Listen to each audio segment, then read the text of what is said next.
আসসালামু আলাইকুম। প্রিয় দর্শক, অন্য মঞ্চের আলাপচারিতায় আপনাদের সকলকে আমন্ত্রণ জানাচ্ছি। মোদীর সরকার, সেই সরকারের শিক্ষামন্ত্রী ধর্মেন্দ্র প্রধান তিনি পদত্যাগ করেছেন তার পদ থেকে। এই পদত্যাগ তিনি করেছেন তার পদ থেকে। এটা ছিল যে ককরোচ জনতা পার্টি, যাদের আন্দোলন এই কয়েকদিন ধরে চলছে, সেই ককরোচ জনতা পার্টির বড় দাবি ছিল ধর্মেন্দ্র প্রধানকে পদত্যাগ করতে হবে। আজ সকাল পর্যন্ত, সকাল কেন বলি, তারপরেও যে এই দাবি মেনে নেবে সরকার, এমন কোনো কথা কিন্তু শোনা যায়নি। তাহলে বেলা 2টো নাগাদ হঠাৎ এই দাবি মেনে নিল সরকার। সরকার বলবো না, এখানে ধর্মেন্দ্র প্রধানকে তো আর পদচ্যুত করা হয়নি, তিনি পদত্যাগ করেছেন। তো এই পদত্যাগটা যদি কয়েকদিন আগে যদি তিনি করতেন, তাহলে তো এই সমস্যাগুলো হতো কি হতো না। দেখুন, এই ইপস অ্যান্ড বাটস যদি কয়েকদিন আগে কেন পদত্যাগ করলেন না, কেন এতটা গোলমাল হওয়ার পরে তিনি পদত্যাগ করলেন, এসব প্রশ্নগুলো অর্থহীন। কেন অর্থহীন? এই যে ইরান এবং আমেরিকার যুদ্ধ হচ্ছে, এই যুদ্ধে আমেরিকার যে কাজ করতে গিয়েছিল, সেখানকার যে শাসনতন্ত্র পাল্টাবার চেষ্টা, তাদেরকে পরমাণু শক্তিধর করবেন না তার চেষ্টা, তাদেরকে শিক্ষা দেওয়ার চেষ্টা, এই কোনোটাই তো শেষ পর্যন্ত, আজকে 120 দিনের মতো হয়ে গেল, সে ফেব্রুয়ারির 28 তারিখে লড়াই শুরু হয়েছিল, তারপর এতদিন লড়াই চললো, তারপরেও তো এখনো ইরানকে শেষ করা যায়নি এবং সারা পৃথিবীতে গোলমাল হচ্ছে। এখন আমেরিকা এবং ইরান দুজনেই কাছাকাছি বসবার চেষ্টা করছে যুদ্ধ বিরতির জন্য। তাহলে আপনারা যদি কেউ প্রশ্ন করেন যে এই যুদ্ধ বিরতি যদি হবে, তাহলে এতদিন ধরে এত বোমা কেন পড়লো, এত অসুবিধা কেন হলো, সারা পৃথিবী কেন ধ্বংসের মুখে এসে দাঁড়াচ্ছিল অর্থনৈতিকভাবে, এই প্রশ্নগুলো করাই যায়, তাই না? কিংবা আপনারা ওটাও ছেড়ে দিয়ে দিন, এই প্রশ্ন করা যায় কৃষক আন্দোলনের কথা। ভাবুন যে কৃষক আন্দোলনে এত হইচই হলো, এত গোলমাল হলো, রেড ফোর্টে এসে ঝামেলা করলো কৃষকরা, তারপরে সরকার করলো কি, আইন পর্যন্ত পাশ করলো সেইটা নিয়ে, কিন্তু তারপরে আইন পাস করার পরেও সরকার পিছিয়ে গেল, সরকার সেই আইন লাগু করলো না, আইন পাস করেও আইনকে ব্যবহার না করলো না। তাহলে কেউ প্রশ্ন করতেই পারেন কেন এটা করলো সরকার। সরকার যদি আইন না করতো, করবার কথা যদি না বলতো, তাহলে তো এই ঝামেলাগুলো হতো না। চেষ্টা করেছে সরকার তাদের মতো করে একটা জিনিসকে তৈরি করা, যেমন আমেরিকা চেষ্টা করেছিল তাদের মতো করে ইরানে শাসন ব্যবস্থা চালু করবেন, পারেনি। কিন্তু তার মানে সব চেষ্টা যে পুরোপুরি সফল হয় এমন তো নয়। আজকে ব্যর্থ হয়েছে, দুদিন পরে সেটা ব্যর্থ নাও হতে পারে। সুতরাং যারা প্রশ্ন করছে যে এত ঝামেলা করার পরে এত মৃত্যু হয়নি, কিন্তু আহত হয়েছে তো অনেকেই, অনেক পুলিশ আহত হয়েছে। এত কিছুর পরেও যদি সরকার ধর্মেন্দ্র প্রধানের পদত্যাগ যদি তিনি করতেন, আগেই করতেন, তাহলে তো এত ঝামেলা হতো না। কিন্তু এই প্রশ্নগুলো এখানে ওঠে না তার কারণ আপাতত একটা সিদ্ধান্তে আসা হয়েছে, মানে এই নয় যে এই সিদ্ধান্ত আগে নেওয়াটা ঠিক হতো, এর কথাটা কোনো কারণ নয়, কোনো গ্রহণযোগ্য কারণ হতে পারে না।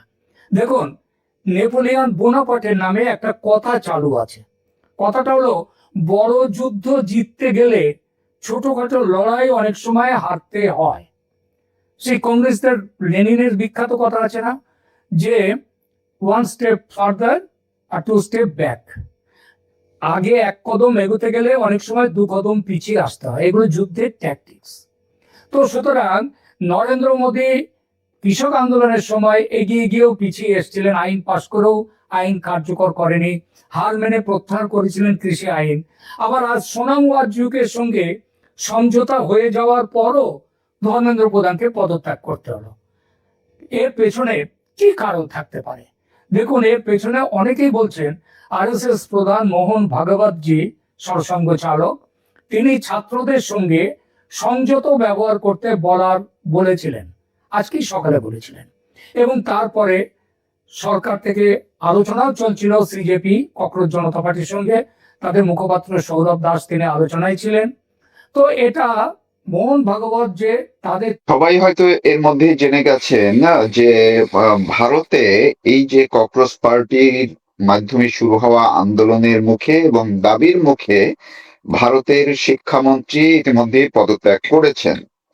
প্রশ্নটি হলো, যেই আন্দোলনের মুখে এবং আন্দোলন গত কয়েকটা দিন ধরে চড়াই উঠতে উঠতে সারা দেশে ছড়িয়ে পড়লো, তারপরে কেন সরকার বা নরেন্দ্র মোদী অর্থাৎ ভারতের প্রধানমন্ত্রী তিনি রাজি হয়ে গেলেন শিক্ষামন্ত্রীর পদত্যাগে এবং শিক্ষামন্ত্রী পদত্যাগ করে ফেললেন? কিন্তু আন্দোলনকারীরা বলছেন তারা এখনই ক্ষান্ত দিচ্ছেন না, তাদের আরো যে দুটি দাবি আছে সেই দাবি দুটি পূরণ না হওয়া পর্যন্ত তারা পথে থাকবেন। তো কেন ভারতের প্রধানমন্ত্রী রাজি হলেন এই কয়দিন পরে এসে শিক্ষামন্ত্রীকে পদত্যাগ করাতে? বোঝার, জানার এবং বিশ্লেষণ শোনার চেষ্টা করব। সঙ্গে আছেন ভারতের গবেষক অধ্যাপক ডক্টর গৌতম রায়। আমি আপনাকে শ্রদ্ধা কৃতজ্ঞতা জানাচ্ছি আমাকে সময় দেওয়ার জন্য। জি, আপনি যদি আপনার বিশ্লেষণ একটু শুরু করেন, যে কেন, যদি পদত্যাগ করলেনই, তাইলে এই কটা দিন এই আন্দোলনের পারদ এতটা উপরে উঠতে দিলেন কেন? ধন্যবাদ। আসলে বোধহয় দাদা আমাদের দেশের শাসক বুঝে উঠতে পারেননি যে আন্দোলনের মাত্রাটা কোন জায়গায় চলে যেতে পারে। ওরা বোধহয় মনে করেছিলেন নানান রকম ভাবে পেশি শক্তি, রাষ্ট্রশক্তি এগুলোকে ব্যবহার করে নানান রকম হুমকি দিয়ে আন্দোলনটাকে যদি ডিরেইল করে দেওয়া যায় এবং নানানভাবে, এই যে ধরুন এখন যারা বিজেপির নতুন নতুন সঙ্গী হয়েছে না, এই পশ্চিমবঙ্গ থেকে তৃণমূল কংগ্রেসের 20 জন গেছে, তাদেরও সব লোকজনেরা নেমে পড়েছিল কি করে কোন দালালকে ধরে পারা যায় এই আন্দোলনটাকে ডিরেল করে দিতে পারা। এইরকম একটা জায়গা থেকে একদিকে ওরা পুলিশ প্রশাসন দিয়ে অত্যাচার করানো, ওই যারা যন্তর মন্তরে অবস্থান করছিল, এবং এই আন্দোলন যে কিভাবে সাধারণ মানুষের মধ্যে ব্যাপক একটা সাড়া ফেলেছিল আমরা বিহারে তা দেখেছি। বিহারে যে বিক্ষোভ হয়েছে এই যুব সমাজের মানুষ, এবং গতকাল কলকাতার ধর্মতলা, কলকাতার প্রাণকেন্দ্র বলতে পারা যায়, সেখানে সমস্ত ধরনের বামপন্থী তরুণ, যুবক যুবতী এরা একযোগে, এমনকি ধরুন এসএমসি বলে দল, সেই দলটির সঙ্গে সিপিআইএম এর প্রায় মুখ দেখা দেখি নেই, অথচ এই দলও কিন্তু সেই মিছিলে এসেছে, সিপিআইএম ও এসেছে, যে যার মতন করে আন্দোলন করেছে। অর্থাৎ ফ্যাসিবাদ যখন শুধু করা নাড়া না, যখন আমার ঘরের মধ্যে ঢুকে গেছে, তখন সাধারণ মানুষের প্রতিবাদ এবং প্রতিরোধ, এটা আজকে আর কোন রকম পাটিগণিত বীজগণিত ধরে হচ্ছে না। এটা আজকে সার্বিকভাবে আমাদের ভারতবর্ষের মানুষ, আমরা যারা বৃদ্ধ হয়ে গেছি তারা, আবার যারা নতুন প্রজন্মের মানুষ, প্রত্যেকের বেঁচে থাকার অস্তিত্বের সঙ্গে যুক্ত হয়ে গেছে। কিন্তু ঠিক সেই এই কারণে আন্দোলনের মধ্যে তো অন্য প্রশ্ন উঠে এসেছে যে এটি অনেকটাই বাংলাদেশে আন্দোলনের প্রথম যেমন একটা ন্যায্য দাবি নিয়ে আন্দোলনটি শুরু হয়েছিল, ভারতেও তেমনটা শুরু হয়েছে বলে জনসম্পৃক্ততা বেড়েছে। কিন্তু এই আন্দোলনের আড়ালে ডিপ স্টেটের যে বিভিন্ন এনজিও এবং বিভিন্ন উদ্দেশ্যবাদীরা যে সঙ্গে যুক্ত হয়েছে, সেইটাও তো বিভিন্ন জায়গা থেকে এখন বলা হচ্ছে। দেখুন, একটা কথা, বাংলাদেশের মাননীয়া শেখ হাসিনা একবার আমাকে খুব সতর্ক করেছিলেন যে আপনারা ওই জেনজি সম্পর্কে সতর্ক থাকবেন। আপনার এই কথাটা শুনে আমার সেই কথাটা মনে পড়ে গেল আর কি। তো সেই জায়গা থেকে এনজিওরা ডিপ স্টেটের মাধ্যমে, ডিপ স্টেটের দালাল হিসেবে তারা সবসময় যে কোনো মুভমেন্টকে এইরকম ভাবে হাইজ্যাক করবার চেষ্টা করে, এবং তাদের যে মূল উদ্দেশ্য গোটা ভারতীয় উপমহাদেশে একটা অস্থিরতা তৈরি করা। সেই জায়গাগুলো যদি তারা করে থাকে, যদি তারা এর মধ্যে ইনভলভ হয়ে থাকে, তাহলে এই আন্দোলনের সঙ্গে যারা যুক্ত আছেন তাদের প্রত্যেকের সতর্ক হওয়া দরকার। কারণ আমরা দেখেছি বাংলাদেশে, আপনি যেটাকে আন্দোলন বলছেন 24 জুলাই, জুন জুলাই থেকে, আমি সেটাকে আন্দোলন বলি না। এটা এক ধরনের আন্দোলনের নামে অরাজকতা। তার যে চরিত্র, তার চরিত্র ছিল কেবলমাত্র শেখ হাসিনাকে উচ্ছেদ নয়, শেখ হাসিনাকে হত্যা করা, বঙ্গবন্ধুর রিজিমটাকে বাংলাদেশ থেকে মুছে দেওয়া। কিন্তু এই ভারতে ধর্মেন্দ্র প্রধানের, ভারতের সদ্য সাবেক শিক্ষামন্ত্রী, হ্যাঁ, তার পদত্যাগ দাবি শুধু নয়, তার সঙ্গে সঙ্গে আরো কিছু দাবি, এই কম্পিটিটিভ পরীক্ষাগুলির প্রশ্ন ফাঁস, যার সঙ্গে বহু সাধারণ মানুষ, বহু ছাত্র, বিত্তশালীদের কথা ছেড়ে দিন, বহু গরিব ছাত্রছাত্রী যারা কোনো মতে ওই পরীক্ষার ফিস টুকুনি জোগাড় করে তারা অংশ নিয়েছে। আজকের গণশক্তিতেই পড়ছিলাম যে কালকের মিছিলে অংশ নিয়েছিলেন একটি মেয়ে, তার গবেষণার স্টাইফেন বন্ধ করে দেওয়া হয়েছে। এই যে গোটা ভারত জুড়ে একটা গবেষণা, শিক্ষা, এই জায়গাটাকে যেভাবে একটা প্রচন্ড রকমের চাপের মধ্যে বিজেপি সরকার গত প্রায় 13-14 বছর ধরে রেখেছেন, কি তারও বেশি সময়, ওরা 12 থেকে যেভাবে 14 থেকে যেভাবে ক্ষমতায় আছেন, এই যে সময়কালটায়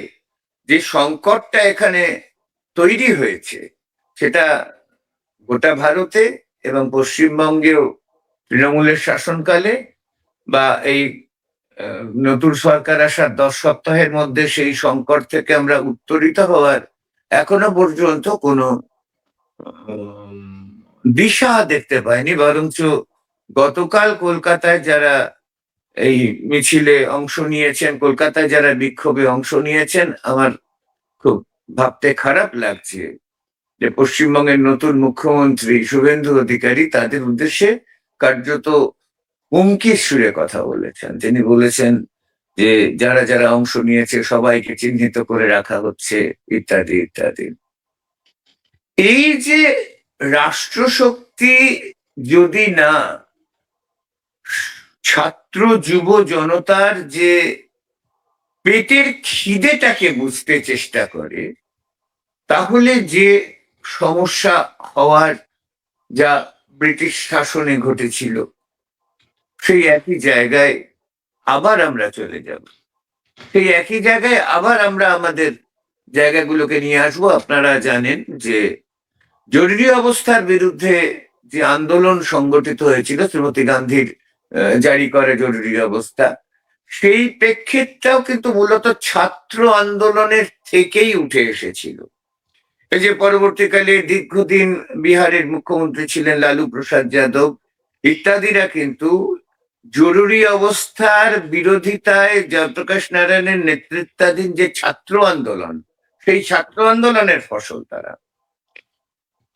তাই ছাত্র জনতার যে দাবি, সেই দাবির প্রতি যদি সরকার প্রথম থেকে সহানুভূতিশীল হতেন, সংসদে আলোচনার সুযোগ দিতেন, ছাত্রদের উপরে ওইভাবে কেবলমাত্র পুলিশ প্রশাসন দিয়েই নয়, বজরং দলের লোকেরা, এই যে আরএসএস এর শাখা সংগঠন, বিজেপির সহযোগী সংগঠন বজরং দলের ছেলেরা যেভাবে পেলেট গান ছুড়েছে, আজকেরই এখানকার খবরের কাগজগুলিতে আছে, একটি ছেলের চোখ নষ্ট হয়ে গেছে এই ছররা গুলিতে, পেলেট গানের গুলিতে।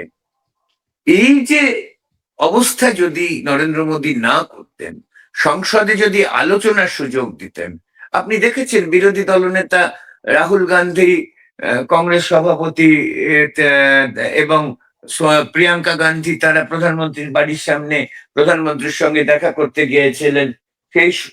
দেখা করা তো দূরের কথা, কিভাবে তাদের প্রতি আচরণ করেছেন এবং রাহুল গান্ধীকে কিভাবে বিরোধী দলনেতা, তিনি ক্যাবিনেট মন্ত্রীর পদমর্যাদা সম্পন্ন, তাকে কিভাবে পাঁজাকুলা করে পুলিশ তুলে নিয়ে যাচ্ছে। ভারতের প্রায় সবকটা খবরের কাগজেই গতকাল সেই ছবি প্রকাশিত হয়েছে। সরকার কেবল একটি রাজনৈতিক দলের সরকার নয়, একজন নির্বাচিত প্রধানমন্ত্রী, তিনি কিন্তু সকলের প্রধানমন্ত্রী। তিনি কখনোই কিন্তু বিজেপি দলের কেবলমাত্র প্রধানমন্ত্রী। তাই তিনি এখন যদি প্রশ্নটা এই জায়গাটিতে চলে আসি যে আহ, এখন আরো তারা বলেছে, একটু আগেই আমি দেখলাম যে বাকি তিনটি তাদের মূল দাবির মধ্যে প্রধান দাবি ছিল পদত্যাগ, শিক্ষামন্ত্রীর পদত্যাগ। তো শিক্ষামন্ত্রী পদত্যাগ করলেন, এখন তারা বলছেন আমরা আন্দোলন চালিয়ে যাব যদি না আরো দুটি দাবি পূরণ করা হয়। একটি দাবি হচ্ছে যে 20 জন শিক্ষার্থী আত্মহত্যা করেছিল, তাদের প্রত্যেককে 1 কোটি টাকা করে দিতে হবে। আরেকটি হলো আন্দোলনে অংশ নেওয়া কারো বিরুদ্ধে কোনো শাস্তিমূলক ব্যবস্থা নেওয়া যাবে না। এখন ধরে নেই যদি সরকার এই দাবি দুটিও মেনে নেয়, যে 1 কোটির জায়গায় কিছু কম বেশি দরাদরি করে সেটিও যদি দেওয়া হয়, তাইলে কি এই আন্দোলন দমে গেল? মানে যেভাবে আন্দোলন চাঙা হয়েছিল তাইলে কি সেটা দমে গেল? এবং সেইটার প্রেক্ষিতটা তাহলে কেমন হতে পারে? না, একটা জিনিস আমি সবসময় মনে করি যে রাষ্ট্রশক্তির দ্বারা বা রাষ্ট্রশক্তির ষড়যন্ত্রে কোনো মানুষের মৃত্যু ঘটলে তার মূল্য কখনো অর্থ মূল্য দিয়ে বিচার করা যায় না, এটা আমি গভীরভাবে বিশ্বাস করি। এখন আন্দোলনকারীরা ক্ষতিপূরণের কথা বলছেন, আবার ধরুন অর্থমূল্যের যে বাজারজনিত চাহিদা, সেটাকেও তো আপনি অস্বীকার করতে পারেন না। ধরুন যে 20 জন মারা গেছেন, তাদের পারিবারিক অবস্থা, তাদের বউ বাচ্চা আছে নাকি, বা তাদের বাবা মার কি আর্থিক অবস্থা, এগুলো বিস্তারিত ভাবে এই খবর ভারতীয় কোনো সংবাদপত্রে এসেছে কিনা আমার অন্তত জানা নেই। দ্বিতীয় হচ্ছে আরেকটি যে দাবি ওরা রেখেছেন, সেই দাবির প্রতিটি জায়গায় যদি প্রথমত সরকার সেটা পালন করবেন কি করবেন না, এটা একটা পাত্রাধার তৈলরা তৈলধার পাত্রের মতন একটা বিষয়। একটা হতে পারে এই আর্থিক কম্পেনসেশন দিয়ে আন্দোলনের মুখ ভোঁতা করে দেওয়ার একটা চেষ্টা সরকার করতেই পারে। আবার চেষ্টা করতে পারে যে আন্দোলনকে ডিরেল করে দেওয়ার জন্য, আমি আপনাকে বললাম এই যে তৃণমূল ত্যাগী যার যে 20 জনের টিমটা, এমপি টিমটা বিজেপির সঙ্গে প্রায় কার্যত মার্জ হয়ে যাচ্ছে, তারা নেমে পড়েছিল কিভাবে এই আন্দোলনটাকে ডিরেল করে দিতে পারে যায়, তার জন্য তারা টাকা পয়সা ইত্যাদি, নিশ্চয়ই সেটা বিজেপিরই মদত ছিল।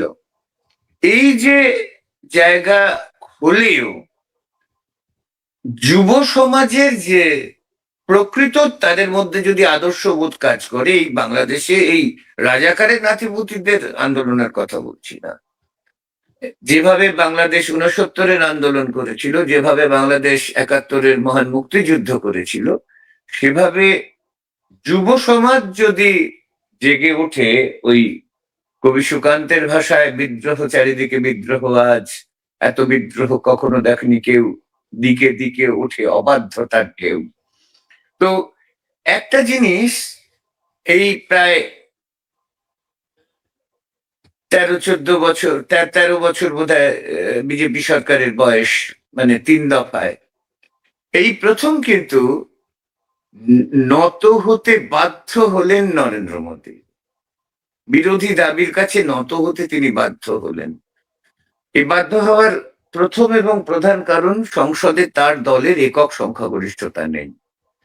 এবং আমাদের কাছে যতটুকুনি খবর আছে, তার দলের যারা সহযোগী, বিশেষ করে তেলেগু দেশম পার্টি ইত্যাদি ইত্যাদিরা, তারা তাদের সঙ্গে নানান ইস্যুতে বিজেপির সংঘাত ক্রমশ তীব্র হয়ে উঠছে। তাই তারা এই বাপে খেদানো মায় তাড়ানো এই কাকলি দস্তিদারদের মতন কিছু মানুষকে জড়ো করছেন। এদেরকে জড়ো করবার কারণটা হচ্ছে এদের ওই 29 অব্দি সদস্য পদটা টিকিয়ে রাখা। এই যে রাজনৈতিক ব্যক্তিত্বগুলি, এদের একজনেরও তার নিজের এলাকায় গ্রাম পঞ্চায়েত বা পৌরসভা স্তরে নিজেরা জিতে আসবার ক্ষমতা নেই। মমতা বন্দ্যোপাধ্যায় রাজনৈতিকভাবে, আর্থিকভাবে যতই অসৎ হন না কেন, প্রশাসনকে কাজে লাগিয়ে তিনি এদেরকে জিতিয়ে এনেছিলেন। এখন বিজেপি যদি প্রশাসনকে কাজে, এখন এখানেও বিজেপির প্রশাসনকে কাজে লাগিয়ে কি করে কি ভোট করবে জানি না, এইরকম একটা জায়গায় কিন্তু বিজেপি সরকার আছে বলেই তারা যে সংসদে ভালো অবস্থানে নেই।